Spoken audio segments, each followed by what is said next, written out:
Good morning class 7। शुरू करते हैं आज का क्लास। आज हम लोग डिस्कस करेंगे सब टॉपिक द अहोम्स के ऊपर।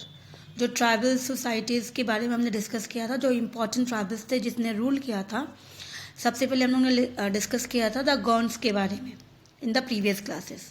तो आज हम लोग जो डिस्कस करेंगे अहोम्स के बारे में, द नेक्स्ट ट्राइब्स जो उन्होंने as a in the large area they have ruled as a king or as a kingdoms. So the Ahoms tribes established their kingdoms. तो where they have established their kingdoms, उन्होंने कहाँ पे establish किया था और किस तरह से धीरे धीरे इन्होंने अपना एरिया बड़ा किया और उन्हें रूल करना शुरू किया।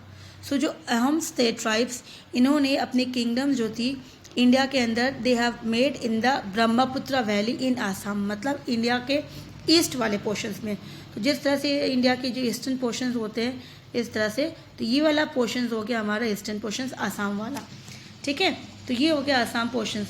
तो यहाँ पे इन्होंने बनाया था, तो इसके लिए इसको आसाम के नाम से भी कहा जाता है।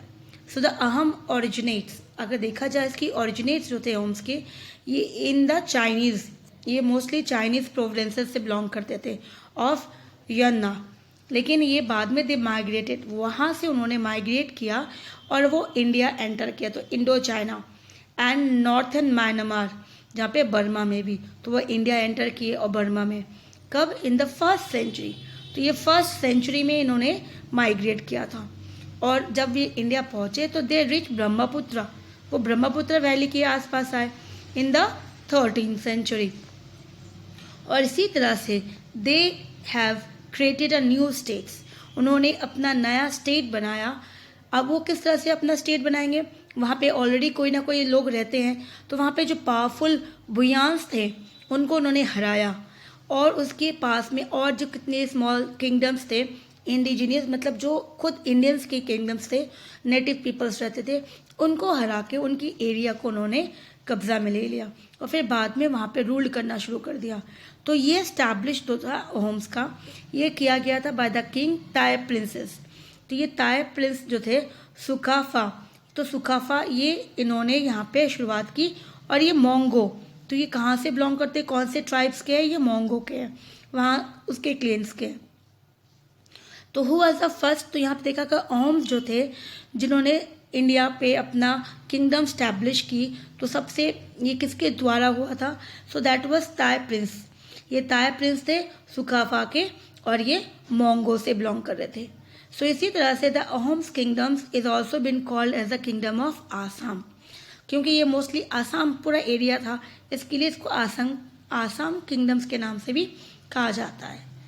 Now, although repeatedly attacked by the Mughals, the Ahoms kingdoms remained independent throughout history until British annexations. तो यहाँ पर इतना बड़ा एरिया इन्होंने जब कनकन किया, रूल करना शुरू किया, तो ऑब्वियसली जब मुगल्स इंडिया में एंटर किए थे तो उन्होंने भी सोचा था कि इनके ऊपर कब्जा करें। तो इस तरह से मुगल्स ने इनके ऊपर बहुत बार आक्रमण किया, अटैक किया, लेकिन फिर भी वो सक्सेसफुल नहीं रहे इनको अपने गुलाम बनाने में। और ये अहोम जो थे as a independent ruler rule करते रहे।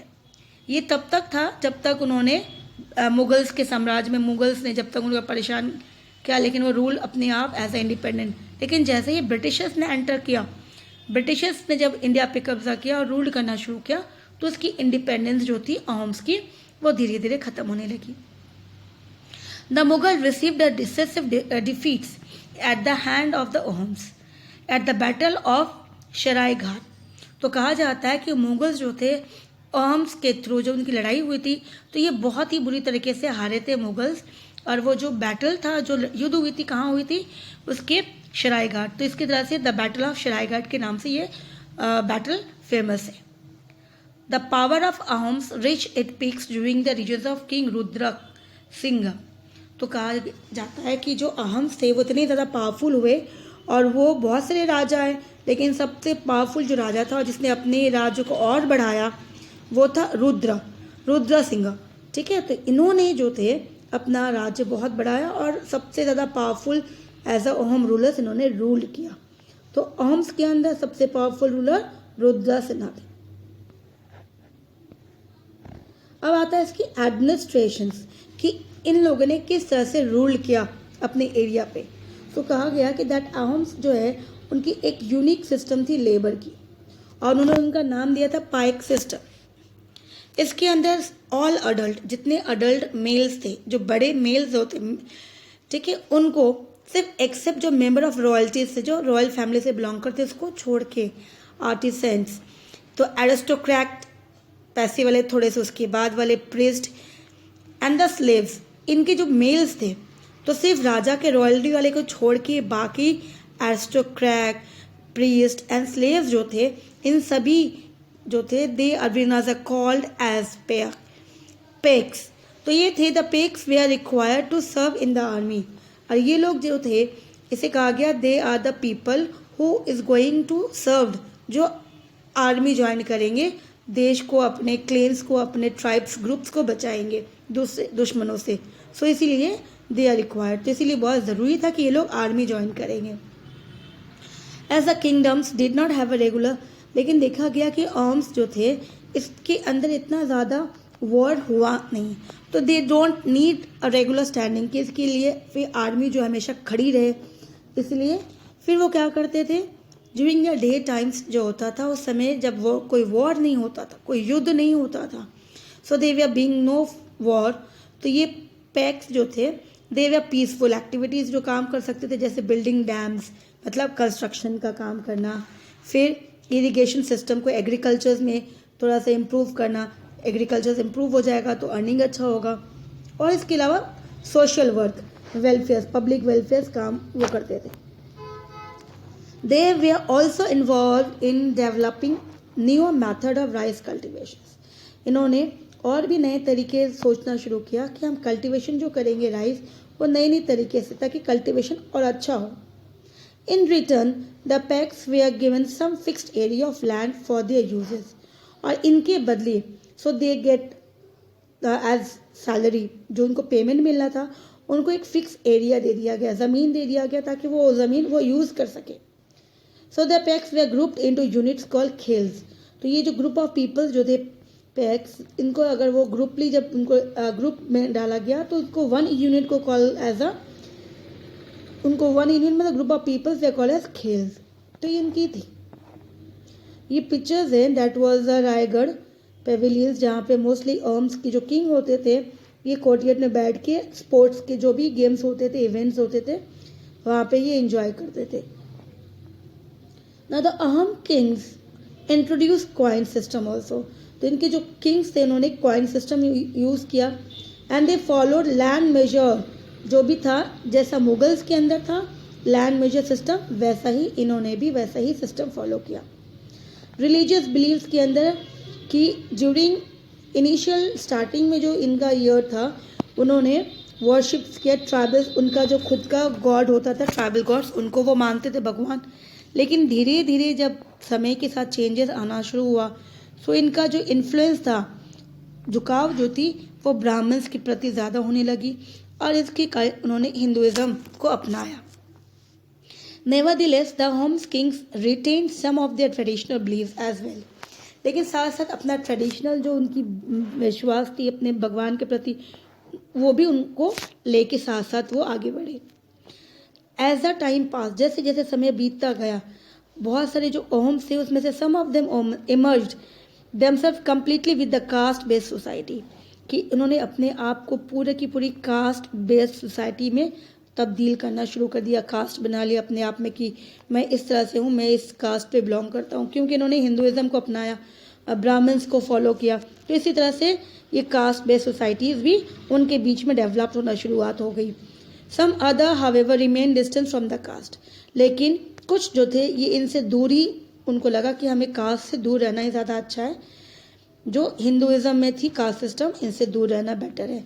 तो इनमें कुछ तो थे दूर, लेकिन कुछ ने हिंदुइज्म अपनाया, तो इन्होंने कास्ट सिस्टम्स को भी अपनाया। The most famous traditional folk dance of Assam जो है वो बिहू है, एंड गॉट फेम आफ्टर। तो ये जो इनकी जो पॉपुलैरिटी बढ़ी, ये किंग रुद्रा के कारण, जिन्होंने इनवाइट किया था परफॉर्मेंस, क्योंकि वो परफॉर्मेंस बहुत सारी चीज़ें करवाते थे अपने किंगडम्स के अंदर, तो इसी तरह से ये चीज़ें उसी के समय इतना ज़्यादा फेमस हुआ था। एंड ये बिहू जो डांस था, ये मोस्टली रंगोली बिहू के नाम से फेमस थे। इसीलिए वो वहाँ का ट्रेडिशनल फोक डांस बन गया। ना how the nomads and their tribes lived, कि जो नोमैड्स है और जो ट्राइब्स है उनकी ज़िंदगी कैसे, वो कैसे जीते हैं। सो जो नोमैड्स जो होते थे वो पैस्टोरल, मतलब वो चरवाहे, उनके पास एनिमल्स होते हैं, वो उनको ग्रेजिंग करवाते हैं। So they were the pastoralist and way tribes, क्योंकि एक जगह से दूसरे घूमना, बहुत लंबी सफ़र तय करते हैं वो लोग, फिक्स नहीं रहते एक जगह, और अपनी एनिमल्स को साथ में लेके घूमते हैं। और उनकी जो अर्निंग होती है, जो कमाई होती है, वो जो एनिमल्स है उनका, जैसे वो मोस्टली वुल शिप होती है, फिर जो गोट होती है उनकी जो वो वुल होती है वो उसको क्या करते हैं, एक्सचेंज करते हैं, मार्केट में बेच देते हैं, उनके बदले वो सामान नहीं लेते हैं। तो इसीलिए वो एनिमल्स जो है उनके लिए बहुत इंपॉर्टेंट हो जाता है। वुल्स उनका है, फिर मिल्क है, मिल्क से डेयरी प्रोडक्ट बहुत सारी चीज़ें हैं, घी एक्सेट्रा। फिर इसके साथ साथ वो एक्सचेंज में क्या कर लेते हैं, ग्रेन्स, उनको अनाज चाहिए, कपड़े चाहिए, बर्तन चाहिए, और जो अदर चीज़ें चाहिए वो उसके हिसाब से वो एक्सचेंज करते हैं। They chiefly dealt with settle farmers, ये लोग मोस्टली जो किसान एक जगह बसे रहते हैं, मतलब वो लैंड में, क्योंकि ट्राइब्स मोस्टली जो थे ये कुछ ऐसे हैं जो मोस्टली माउंटेन्स हिलीज एरिया में रहते हैं। तो जब वो नीचे आते हैं प्लेन एरिया में, तो फार्मर्स जो होते थे उनसे उनका, क्योंकि कंटिन्यू रिदमिक चेंज होता है summer season and winter season में, तो ये सेटल जो फार्मर्स होते हैं उनके साथ वो अपना बिजनेस करते थे, artisans. Many of this tribe sold the animals, बहुतों ने अपने एनिमल्स भी उनको भेज देते हैं, कैटल से, हॉर्स से, किसे, वेल्दी पीपल्स को। So one of the most prominent nomadic trades was the Banjaras. तो अगर हम देखते हैं कि नोमैडिक्स देखा जाए, सबसे पुराना जो है वो बंजारा बहुत ही नोमैडिक्स में आता है।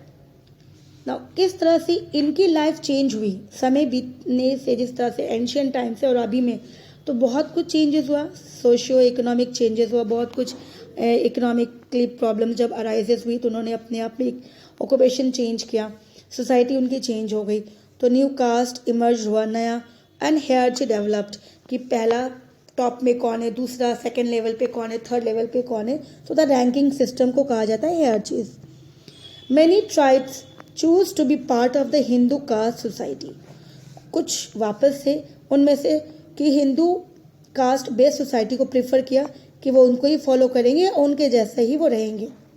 And they give the name as a jati, status of जाति, क्योंकि दे ग्रुप, उन्होंने अपने ग्रुप बनाए, स्टेटस बनाए, जैसा कास्ट में होती है सिमिलर टू वर्नर्स, तो इसी तरह से स्मॉल कास्ट के थ्रू, और उसने जाति के नाम से बोला। फिर सब कास्ट भी देखा गया उसमें, स्मॉल कास्ट के साथ साथ सब कास्ट भी इमर्ज हुए। So instead of the Werner system, तो इन्होंने जिस तरह से वर्नर सिस्टम है हिंदू के अंदर, इन्होंने वैसा ही जाति को बना दिया, जो अपने आप को वो ऑर्गेनाइज करेंगे, सोसाइटी को बांध के रखेंगे। अब यहाँ पे देखो, यहाँ पे जो वॉल है, अब ये कुंभलगढ़ का है, and it was been said that after China, तो ग्रेट वॉल ऑफ चाइना के बाद जो सबसे बड़ा वॉल है वो इंडिया में कुंभलगढ़ का ही है, तो वर्ल्ड के अंदर। तो ये भी बहुत इंपॉर्टेंट है जिसने बनाया था, दैट वॉज बहुत ही बड़ा एरिया जहाँ पे वो कवर किया गया। So during the 11th and the 12th century Rajput clan become powerful, तो जो राजपूत क्लेन थे वो बहुत पावरफुल होने लगे। So the Rajput belongs to the Kshatriya varna, Rajput जो थे वो क्षत्रिय थे, सोल्जर्स थे, वॉरियर्स थे। सो ये एंसेस्टर्स, मतलब उनके पूर्वज जो थे वो ऐसे ही बिलोंग थे। इनके पूर्वज देखा जाए तो कहाँ से थे, तो वो ह्यूनस थे, चंडेलास थे, चौलक्यस थे, ये सारे जो है इनके पूर्वज, ये उनके क्लेम्स है। Now some of the Rajput also have their roots in tribal families also, कुछ राजपूत की अपनी जो उनकी रूट है, उनकी जड़ें जो है कहा जाता है वो ट्राइबल फैमिली से भी बिलोंग करते हैं। Eventually many of this tribals become part of the caste systems, इन्हीं में से कुछ ट्राइबल जो थे वो कास्ट सिस्टम्स की पार्ट बन गए, हिस्सा बन गए उसके, because of the Brahmans support के through, and they enter into the ruling class was limited to the members from leading tribal members families only। तो जब ये रूलिंग क्लास के अंदर एंटर हुए तो ये लिमिटेड थे, क्योंकि जो ट्राइबल फैमिली सभी को अलाउड नहीं था, और जिन्हें ये मौका मिला they started. So the rest of the majority जो है, जब जिनको मौका नहीं मिला तो उन्होंने क्या किया, ज्वाइन किया जाति, लोअर जाति, दैट वाज कास्ट सोसाइटी, दूसरे कास्ट ज्वाइन कर लिया. सो मेनी डोमिनेंट ट्राइब्स जो थे जैसे पंजाब, सिंध, ये लोग tribes of Punjab, Sindh, north western frontiers जो थे सब एरिया के, अभी कुछ पाकिस्तान में इन पाकिस्तान जो है अभी, इन लोगों ने अडॉप्ट किया इस्लाम को and they continue to reject the caste system. तो यहाँ पे जो ट्राइब्स थे पंजाब में, सिंध में, नॉर्थ वेस्टर्न फ्रंटियर्स, इन्होंने कास्ट सिस्टम को अब नहीं अपनाया. दे अडॉप्टेड इस्लाम और उन्हें कास्ट सिस्टम को रिजेक्ट कर दिया. तो इसी तरह से हमारा ये चैप्टर्स कंप्लीट हो गया and in the next class we will discuss the question answers.